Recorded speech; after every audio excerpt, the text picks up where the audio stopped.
Introducing kids to financial literacy is like handing them a roadmap to navigate the world of money with confidence and savvy. As educators, we have the incredible opportunity to empower our students with essential skills that extend far beyond the classroom walls. By teaching financial literacy, we equip children with the knowledge and tools they need to make informed decisions about money, setting them on the path toward financial independence and success. From understanding the value of points to budgeting and saving, these lessons lay the foundation for a lifetime of financial well-being. I am Glacime Cubello Pegte. And I am Emanri Kinyu Pendalas.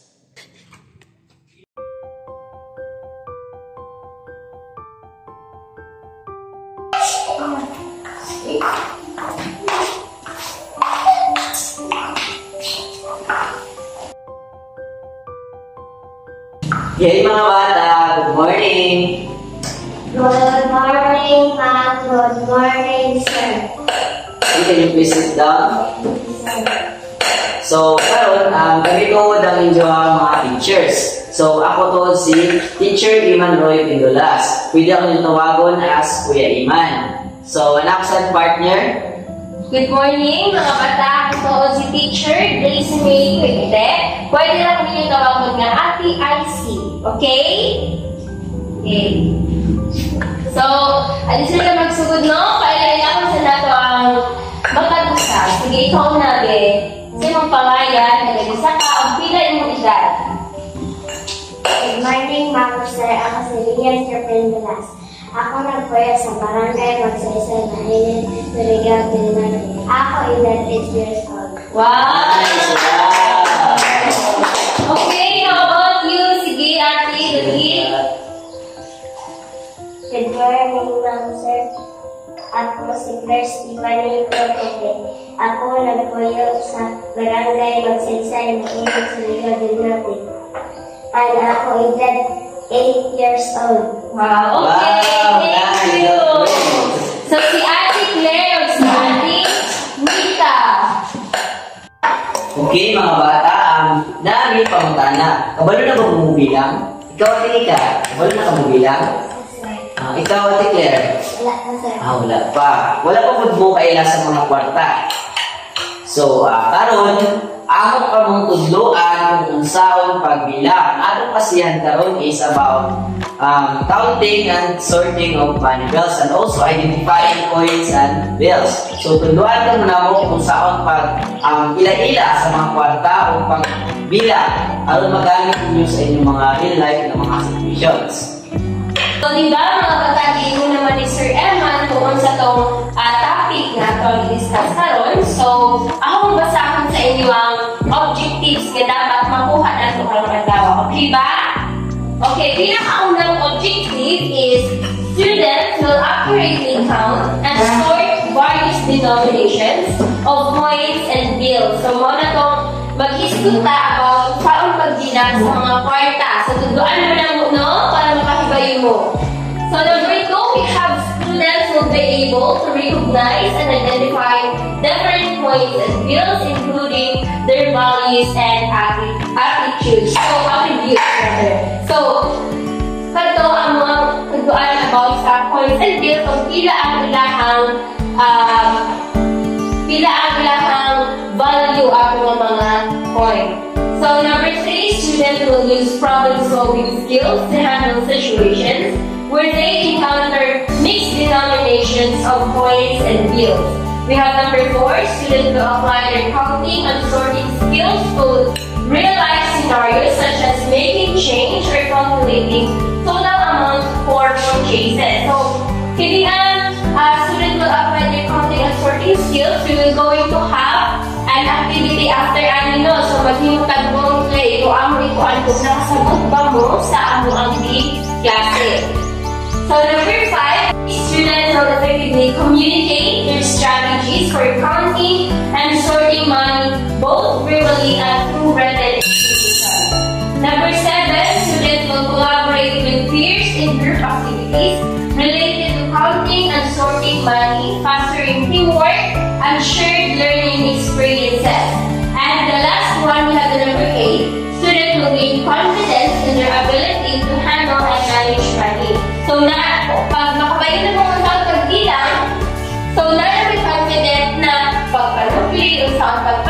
makabayo na mo sa ang paggamit sa kwarta. So, ready na ba mo? Sige, ready na? Ready na? Aha, aha. Ready na, ready na. That's right. Very good, mga bata. Teaching kids to identify money is incredibly important for their financial literacy. It's a fundamental skill that helps them understand the value of currency and how to manage it responsibly. By learning to identify different coins and bills, children gain practical knowledge that they can apply in everyday life, from making purchases to saving for the future. Moreover, it instills a sense of financial responsibility and empowerment from a young age, setting them up for success in managing their finances as adults. Teaching kids about financial literacy, including sorting and counting money, is extremely important to me as a teacher. These skills from the building blocks of financial understanding and responsibility. By mastering the basics of sorting and counting money, children develop mathematical proficiency while also learning practical skills for managing their finances. Additionally, it fosters a sense of independence and confidence as they gain the ability to handle money responsibly.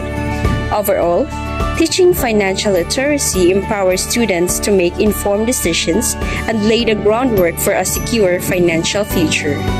So, magsugod na no?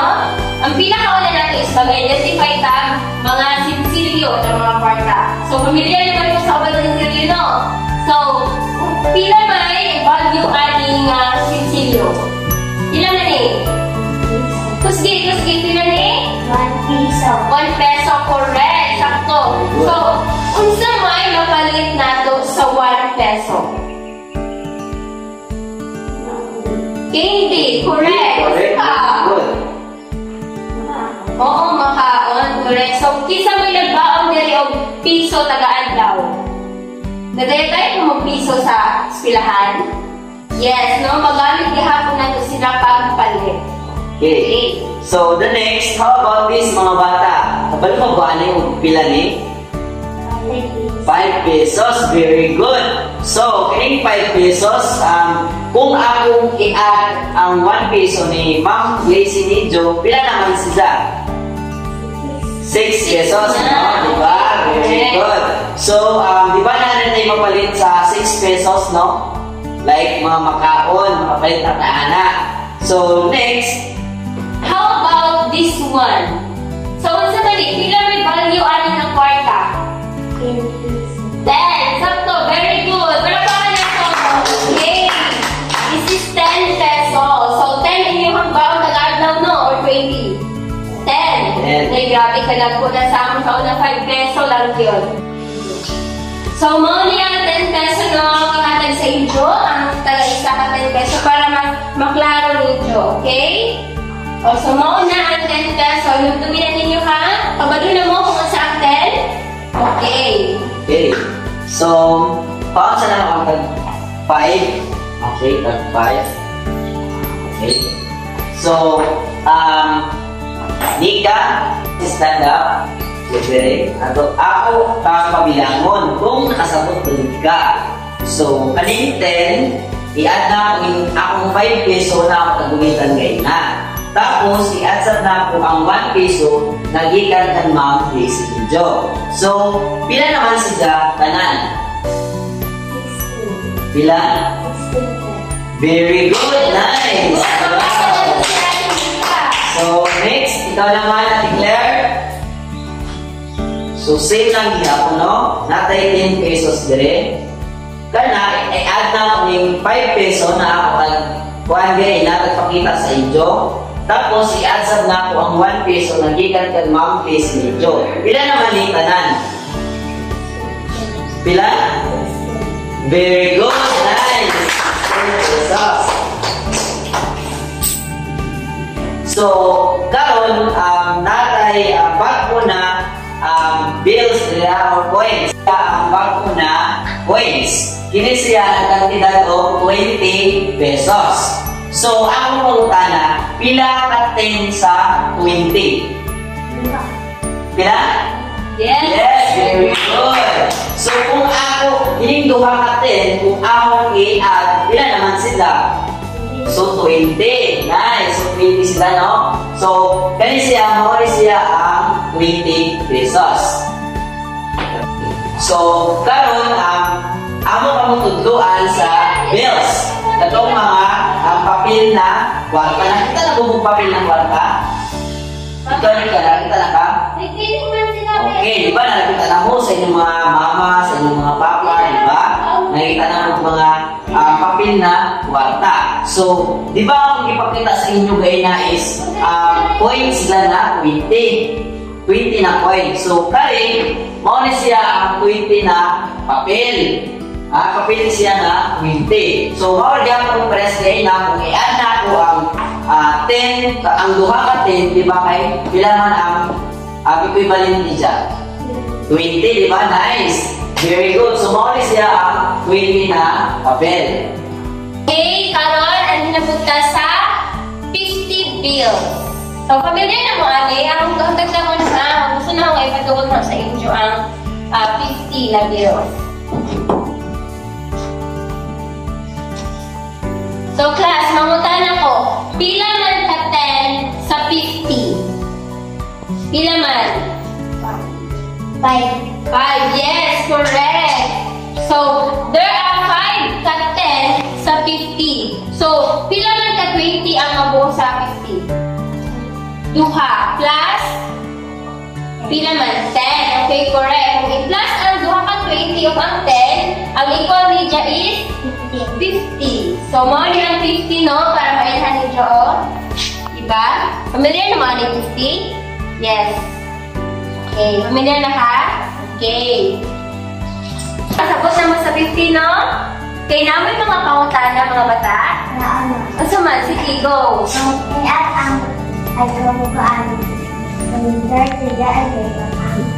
Ang question ni mo, kung naabay bills na 30 pesos, nabain ani na 30 pesos? So, wala try 30 pesos na bills. Only coins lang. So, pwede ka isa ka 20, ang isa ka 10. So, mo ng 30. Pwede kung ka tulo ka 3, ang tulo ka 10. So, mo ng 30 siya. Pero, wala siya bills na 30. So, napatukutan na? Okay, ano naman? Sige, go ahead. Duha, i-plus ang duha ka 50, Kung i-plus ang duha ka 50, pila ang total. So, kung i-plus ang duha ka 50, may muna si Jam 100. So, ang 100, discuss na po na ni Teacher Eman. Okay? So, okay. So, kumana na-discuss ni Ma'am Grace Nido ang 50 na bills. Mauni siya, di ba? Di ba nangutan na kaugainan ni ka na pila ang duha ka 50 kung i-add. So, ang total ni Ja is 100. So, ako kamutagaan ng 100 pesos para medyo makitaan o ma-identify. Mauni si Ja ang 100 pesos. So, kung duha ka 50, ibuo na ako ang duha ka 50, mag-equivalent sila ng 100 pesos. So, nasabtan ba? Nasabtan? Wala niyo mga pangutana? Okay, thank you. Very good. So, kung i-add na to ang 100 plus 100, kung duha na ka 100 ang ako, pila may equivalent din dyan? 100. Very good, guys! Grabe! Nakabalo na si Ate Claire na 200. So, ang 200, i-discuss ni Ma'am Grace Nido. So, nakasabot na ba mo sa 100 na dito ni Sir Eman? Okay. So, kung ang 100, dumagan ng 100, pila naman? 100. Okay, very good. Kapag-bright ba? So, kung i-identify ni Jo, asa man ang 200 sa ilang tulong? Ano sa color?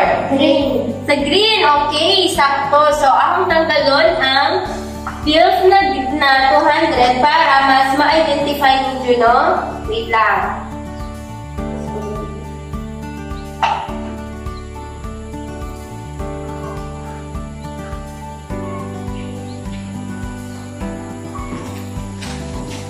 Okay.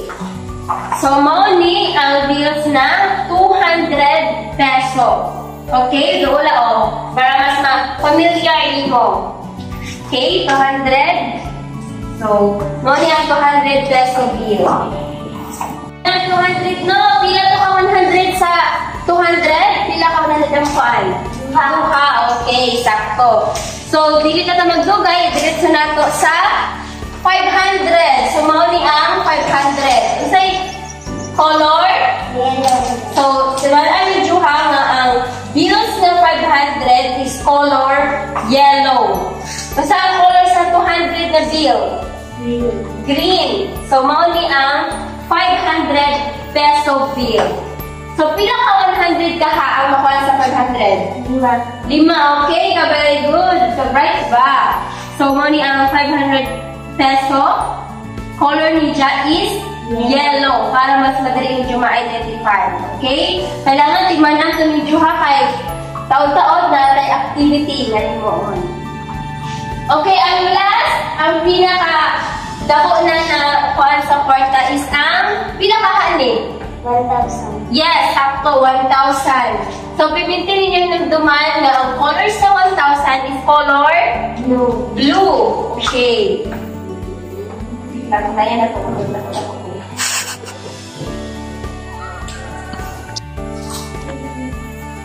So, class, mauni ang 1,000 peso, no? Nung tumingin nyo.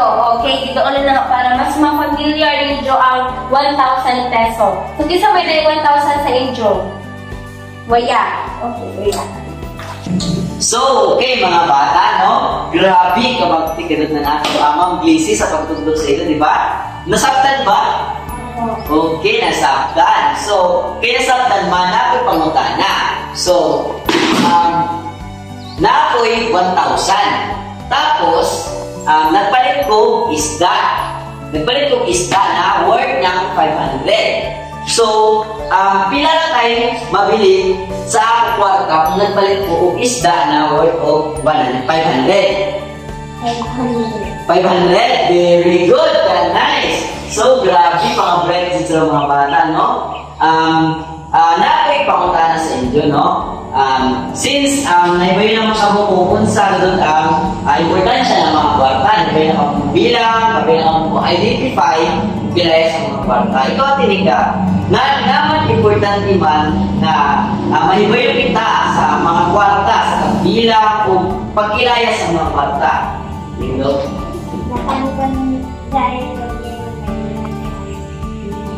Makasod, naibayo, di ba? Right. Okay, thank you. So, class, di ba, mga nagawa ko activity, ganina. So, naakoy pangutana sa inyo ha.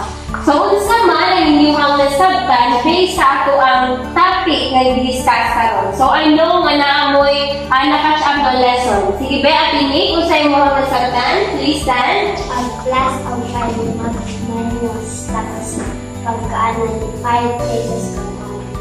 Okay, thank you. So, nakabayo na kami sa mga point. Atinig, no? O, how about si Ate Claire? Sige, unsa may mo nasabtan, Ate Claire? Karaming bayo, panunuan, kwarta.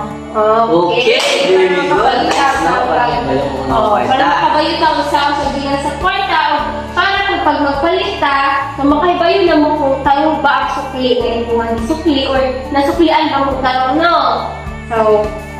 So I think that's all sa among topic or sa ato lesson kuman na among discuss ni Ma'am Blissy Jo. So, salamat mga bata sa inyong time o sa papamati sa amo. So, that's all. So that's all. Malingkod na tanong kay para mag-uwi na ta, okay? Mag-ampos at tayo. Father, Son, and Holy Spirit. Okay, amen. Goodbye, class. Bye, sir. Okay, goodbye. See you again tomorrow. Bye-bye. Bye.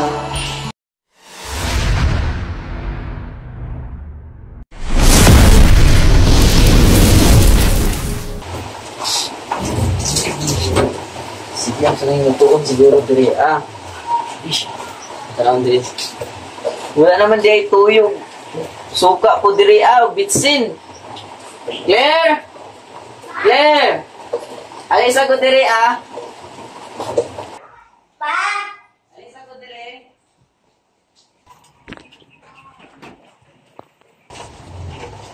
Bisa ko diri ka. Paliti sa kugkuan kanang toyo, suka ug bitsin. Di eksekwenta o. Pwede dito ka dali kay magluto ko. Dali.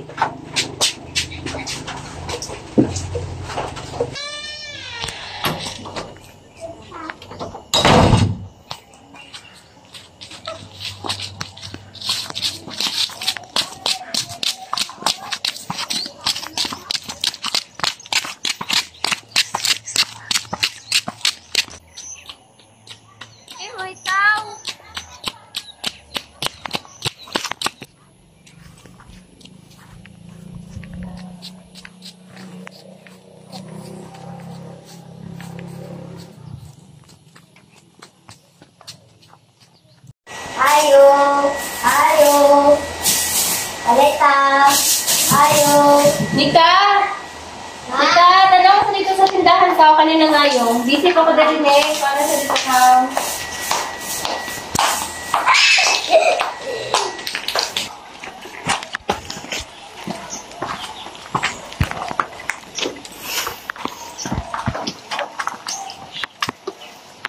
Ano mo? Toyo, pila sa toyo, ang 5, ang suka, ang juice, ang bitsin, ang 5, isa-isa.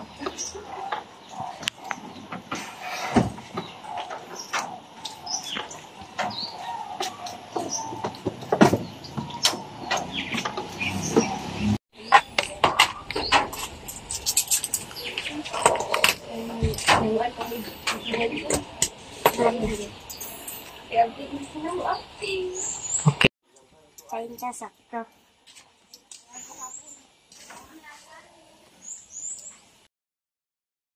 As a teacher, teaching financial literacy through activities like sorting, counting coins, and identifying them is incredibly rewarding. It's not just about teaching math skills, it's about equipping children with the tools they need to navigate the complex world of finance. These activities lay the groundwork for understanding the value of money, budgeting, and making informed financial decisions. Plus, seeing the excitement and confidence in students as they master these skills is truly inspiring. Teaching kids about financial literacy, including sorting and counting money, is extremely important to me as a teacher. These skills are the building blocks of financial understanding and responsibility. By mastering the basics of sorting and counting money, children develop mathematical proficiency while also learning practical skills for managing their finances. Additionally, it fosters a sense of independence and confidence as they gain the ability to handle money responsibly. Overall, teaching financial literacy empowers students to make informed decisions and lay the groundwork for a secure financial future.